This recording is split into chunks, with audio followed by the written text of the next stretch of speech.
Hello friends, welcome to my channel. तो friends, आज मैं आप लोगों के साथ शेयर करने वाली हूं जरबेरा प्लांट की रिपोर्टिंग कि जरबेरा के पौधे को किस तरह की मिट्टी में हमें लगाना है।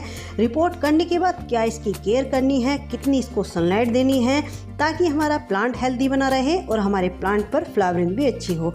तो पूरी डिटेल में जानकारी आज आपको मिलने वाली है, तो प्लीज़ वीडियो को स्किप मत कीजिए, वीडियो को पूरा देखिए। वीडियो अगर अच्छी लगे तो लाइक से कमेंट कीजिए और अगर आप मेरे चैनल पर न्यू हैं तो प्लीज़ मेरे चैनल को सब्सक्राइब भी कर लीजिए।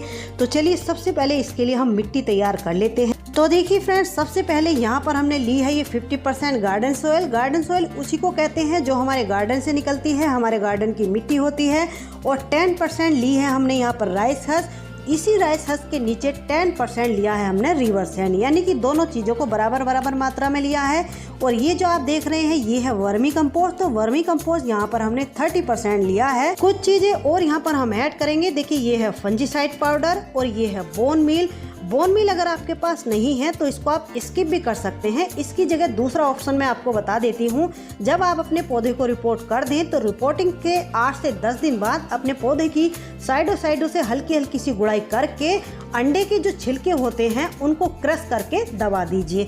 दूसरी चीज़ ये है पोटैश। ये दानेदार फॉर्म में है, ये पाउडर फॉर्म में भी आती है, लेकिन दोनों एक ही होते हैं। इसके जो दाने हैं कुछ कुछ आपको डीएपी की तरह दिख रहे होंगे, लेकिन डीएपी अलग होती है, पोटैश अलग होती है। तो इसको हम यहाँ पर इसलिए ले रहे हैं, जितने भी फ्लावरिंग या फ्रूटिंग प्लांट होते हैं उन सभी को पोटेशियम की जरूरत होती है फूल खिलने के लिए, फ्रूटिंग देने के लिए। अगर आपके पास ये भी नहीं है तो इसका फ्री का उपाय मैं आपको बता देती हूँ। देखिए ये है केले के छिलके। इन छिलकों को सुखा लीजिए। सुखाने के बाद जब आप इस तरीके से इनको हाथों से क्रश करोगे तो ये टूट जाते हैं, या फिर आप इनको मिक्सी में पीस लीजिए, इनका पाउडर बना लीजिए। जैसे आप पोटैश को यूज करते हैं उसी तरीके से इसको यूज कर लीजिए, क्योंकि केले के छिलकों में भी पोटेशियम की मात्रा बहुत अधिक होती है। जितने भी फ्लावरिंग फ्रूटिंग प्लांट होते हैं उन पे ये बहुत अच्छे से वर्क करता है, लेकिन ध्यान रहे सुखाने के बाद ही आपको ये देने हैं। दूसरी चीज़ एक और हम जो ले रहे हैं ये है नीम खली। नीम खली भी एंटी फंगल होती है, हमारे पौधे में किसी भी तरह का कोई फंगल इन्फेक्शन को ये नहीं होने देगी। तो इन सारी चीज़ों को हम अपनी मिट्टी में डाल करके अच्छे से मिट्टी को मिक्स कर लेंगे। ध्यान रहे मिट्टी को अच्छे से मिक्स करना है, ऐसा नहीं है कि कहीं को कम रह गया कहीं को ज़्यादा है, तो इस वजह से आप इस बात का ध्यान रखेंगे। तो इस तरीके से इसको अच्छे से हम मिक्स कर लेंगे। अब बारी आती है इनके पॉट साइज की कि इनको कितने बड़े पॉट में हमें लगाना है। तो देखिए यहाँ पर मैंने मिट्टी के 10-10 इंच के पॉट लिए हैं। जरबेरा के पौधे के लिए 10 इंच का पॉट इनफ होता है, बहुत ज़्यादा बड़े पॉट की ज़रूरत नहीं होती है। 10 इंच के पॉट में ये बहुत अच्छे से ग्रो भी करता है और फ्लावरिंग भी करता है। तो देखिए यहाँ पर जो इनका ये ड्रेनेज होल है, इनके ऊपर से कोई भी ठीकरी या दिया वगैरह हम रख लेंगे। जिस भी पॉट में आप अपने पौधे को रिपोर्ट कर रहे हैं, चाहे वो प्लास्टिक के हों या मिट्टी के हों, ध्यान रहे उनमें ड्रेनेज होल होना बहुत ही ज़रूरी है। क्योंकि ड्रेनेज होल से क्या होता है, जितना भी हम पानी पौधे में देते हैं जो एक्स्ट्रा पानी होता है वो ड्रेनेज होल से नीचे से निकल जाता है। तो पौधे जो ख़राब होते हैं ज़्यादातर ओवर वाटरिंग से ही होते हैं, यानी कि पौधे में पानी अगर भरा रह जाता है तो पौधे बहुत ही जल्दी रूट रोड हो जाते हैं, फंगस का शिकार हो जाते हैं, पौधे ख़राब हो जाते हैं। और आप देख सकते हैं मेरी जो मिट्टी है कितनी वेल ड्रेन बन करके तैयार हुई है। तो इस तरह की मिट्टी में अगर हम पौधों को लगाएंगे तो पौधे अच्छे से सर्वाइव करेंगे, ख़राब भी नहीं होंगे। तो देखिए इस तरीके से दोनों पॉट में मिट्टी को भर लिया है। भरने के बाद देखिए प्लास्टिक के पॉट में लगे हुए हैं 4-4 इंच के। तो इनको अभी हम निकालेंगे नहीं, निकालने से पहले इनको रख करके पॉट में देख लेंगे ताकि इनकी जो रूट्स हैं वो बिल्कुल भी डिस्टर्ब ना हो। तो देखिए इस तरीके से बीच में गड्ढा करेंगे। गड्ढा करने के बाद इनको हम रख करके देख लेंगे। तो देखिए ये बिल्कुल ठीक आ रहा है। अब हम इसको निकाल लेंगे, क्योंकि बहुत ज़्यादा इस टाइम पर इनकी रूट्स को डिस्टर्ब करना ठीक नहीं रहेगा, क्योंकि अब इनकी फ्लावरिंग का टाइम है। और देखिए जिस मिट्टी में ये लगे हुए थे मिट्टी कितनी अच्छी है, तो मिट्टी को हटाने की ज़रूरत भी नहीं है। बस इनकी जो साइडों से सूखी हुई पत्तियां हैं उन सबको हम हटा देंगे। हटाने के बाद इसकी जो रूट बॉल है हल्के हाथों से बीच में हम रख देंगे। रखने के बाद साइडों से जो जगह खाली है उसमें हम मिट्टी को भर देंगे। मिट्टी को भरने के बाद इस तरीके से हल्के हाथों से इसको हिला देंगे ताकि जितनी भी एयर पॉकेट इसमें बनी होंगी वो सारी निकल जाएं। बस इस तरीके से बहुत ज़्यादा तेज हाथों से प्रेस नहीं करेंगे। और देखिए ये जो इसका क्राउन एरिया होता है, जो मेन पार्ट इसका होता है, उसको हम इस तरीके से ऊपर की तरफ को उठा के रखेंगे। मैं हमेशा अपनी हर वीडियो में बोलती हूँ, जिस भी पौधे को आप रिपोर्ट करें उसका जो क्राउन पार्ट होता है, जो मेन स्टेम इसकी होती है, उसको आप हमेशा ऊपर की तरफ ऊपर की साइड को उठा करके रखें। इससे क्या होता है कि इसका जो बीच का हिस्सा होता है उसमें पानी नहीं जाएगा, क्योंकि बीच के हिस्से में पानी जाने से पौधा बहुत जल्दी ख़राब होता है। तो इस बात का अगर आप ध्यान रखोगे तो आपके पौधे कभी ख़राब नहीं होंगे। और जरबेरा जैसे पौधे में तो आपको विशेष ये बात ध्यान रखनी है कि इसका मेन पार्ट यानी कि क्राउन एरिया जो होता है वो हमेशा ऊपर की तरफ उठा हुआ होना चाहिए, तो पौधा आपका कभी भी खराब नहीं होगा। तो बस इसी तरीके से सभी पौधों को हम अपनी रिपोर्ट कर लेंगे। अब बारी आती है कि इनको रिपोर्ट करने के बाद हमें रखना कहाँ पे है। तो देखिए, मैंने अपने पौधों की जड़ों को बिल्कुल भी डिस्टर्ब नहीं किया है, तो मैं तो रिपोर्ट करने के बाद इनको कहीं ऐसी जगह रखूंगी जहाँ पर कि सुबह की इनके ऊपर 2 से 3 घंटे की सनलाइट पड़ जाए। अगर आपने अपने पौधों की जड़ों को डिस्टर्ब किया है या किसी वजह से आपके पौधे की जो जड़ें हैं वो डिस्टर्ब हो गई हैं, खुल गई हैं, तो फिर उनको रिपोर्ट करने के बाद आप 6 से 7 दिन के लिए कहीं शेडी एरिया में रखिए, तभी आप इनको सनलाइट में रखिए।